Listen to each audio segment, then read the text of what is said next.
हमारे व्यस्त जीवन में ईश्वर की आवाज। प्रकृति में हर क्षण चीजें अच्छाई के लिए बदल रही हैं। क्या हम प्रकृति से कुछ सीख सकते हैं? हम किस व्यक्ति को अच्छे इंसान कह सकते हैं? उससे जिसने कभी गलती ही ना किया हो, या उस व्यक्ति को जो गलती तो कर लेता है लेकिन जानबूझकर नहीं, और गलती करने के बाद सुधार करने के लिए तत्पर रहता है। जब उसे अपने गलती का एहसास होता है तो अपने जीवन में सुधार लाने के लिए वह हमेशा कोशिश करता है। धर्म ग्रंथ में उन्हीं लोगों का जिक्र है जो बुराई के मार्ग पर थे, कभी भी भटक रहे थे, अज्ञानी थे, लेकिन जब उन्हें चेतना आई, वे होश में आए, तब वे हृदय परिवर्तन के द्वारा अपने जीवन में नई क्रांति का अनुभव किए। ईसा के क्रूस के बगल में 2 डाकुओं को भी लटकाया गया था। उनमें से एक ने मरने से ठीक पहले अपने जीवन में हृदय परिवर्तन किया। यह एक उदाहरण है कि हम कभी भी अच्छाई के लिए बदल सकते हैं। 40 का पहला सप्ताह बुधवार 9 मार्च 2022। पहला पाठ नबी योना का ग्रंथ अध्याय 3 पद संख्या 1 से 10 तक और संत लूकस का सुसमाचार अध्याय 11 पद संख्याएं 29 से 32 तक। जब भी हम हरे भरे फलदार पेड़ या पौधे को देखते हैं, तब उन पेड़ पौधों में फल ढूंढना स्वाभाविक है। उसी तरह से 40 के इस विशेष समय में हर मसीही के लिए, प्रभु भक्त के लिए पश्चाताप का फल उत्पन्न करना जरूरी है। आज का पहला पाठ नबी योना के पश्चाताप के संदेश के बाद निनिवे के लोगों के जीवन में सच्चे हृदय परिवर्तन की बात का जिक्र करता है। निनिवे के लोग यहूदी नहीं थे। उनके पास यहूदियों के जैसे वर्षों का धार्मिक अनुभव नहीं था। उनके पास धर्म ग्रंथ नहीं था, ना लंबे समय से स्थापित मंदिर थे। उनके पास न नबी थे, न संत परंपरा थी। वे किसी विशेष धर्म से भी जुड़े हुए नहीं थे, लेकिन ईश्वर उनसे प्यार करता था।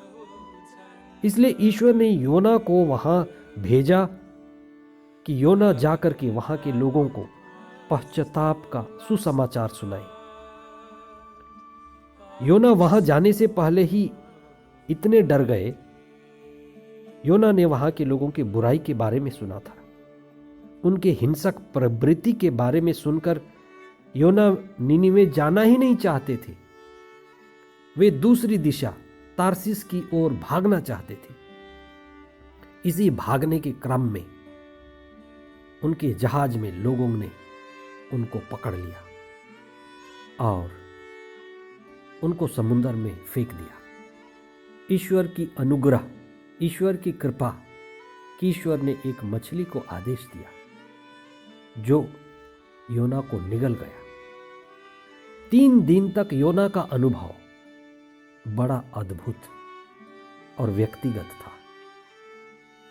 तीसरे दिन मछली ने उसको समुद्र के किनारे उगल दिया। मछली से निकलने का अनुभव, सुरक्षित वापस लौटना, योना के स्वयं के हृदय परिवर्तन का एक चिन्ह था। योना का यह अनुभव बड़ा ऐतिहासिक अनुभव बन गया। इसीलिए ईसा ने अपनी पीढ़ी की तुलना योना की पीढ़ी के लोगों के साथ किया। निनिवे के लोगों का हृदय परिवर्तन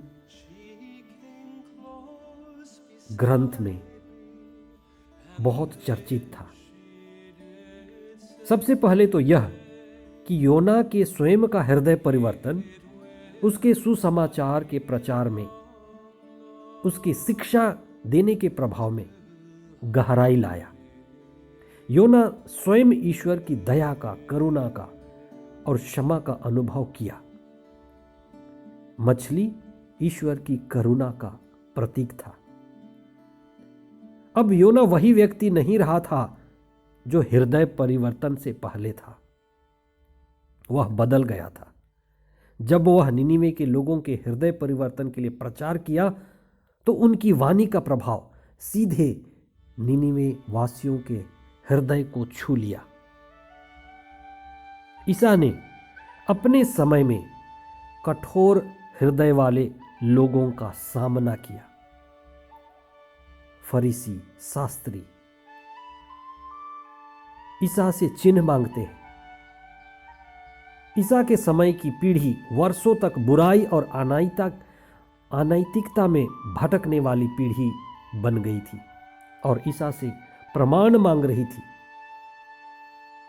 कि आप ईश्वर के पुत्र होने का कोई चिन्ह दीजिए, स्वर्ग से आने का कोई चिन्ह दीजिए। ईसा के समय के लोगों की बड़ी समस्या थी कि वे हृदय परिवर्तन व स्वयं का बदलाव नहीं चाहते थे। वे बाहर देखते थे, खुद को नहीं देखते थे।